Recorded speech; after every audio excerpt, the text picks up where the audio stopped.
ప్రపంచ కళా ఉత్సవాలకు తరలిరండి. శ్రీశ్రీ కళావేదిక రాష్ట్ర ప్రధాన కార్యదర్శి గుండాల రాకేష్, అంతర్జాతీయ సాహిత్య సాంస్కృతిక సామాజిక సేవా సంస్థ శ్రీశ్రీ కళావేదిక అంతర్జాతీయ చైర్మన్ డాక్టర్ కత్తిమండ ప్రతాప్ సారథ్యంలో, జాతీయ కన్వీనర్ కొల్లి రమావతి ఆధ్వర్యంలో ఈ నెల 16, 17 తేదీలలో పశ్చిమ గోదావరి జిల్లా తాడేపల్లిగూడెంలో 30 గంటల పాటు జరగనున్న ప్రపంచ తెలుగు సాహితీ కళా ఉత్సవాలను కవులు, రచయితలు, కళాకారులు సద్వినియోగం చేసుకోవాలని శ్రీశ్రీ కళావేదిక రాష్ట్ర ప్రధాన కార్యదర్శి గుండాల రాకేష్ ఓ ప్రకటనలో పిలుపునిచ్చారు. ఇప్పటికే 1000 మందికి పైగా రిజిస్ట్రేషన్ చేసుకున్నారని, ఇందుకు ఎలాంటి రుసుము చెల్లించాల్సిన అవసరం లేదన్నారు. కవులు, కళాకారులను ప్రోత్సహిస్తూ తెలుగు భాషా సాహిత్యాల అభివృద్ధి కోసం చేస్తున్నామన్నారు.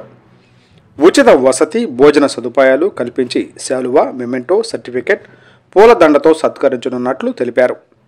30 గంటల పాటు జరిగే ఈ ప్రపంచ రికార్డు కార్యక్రమంలో పాల్గొనే గొప్ప అవకాశాన్ని సద్వినియోగం చేసుకోవాలని రాకేష్ కోరారు.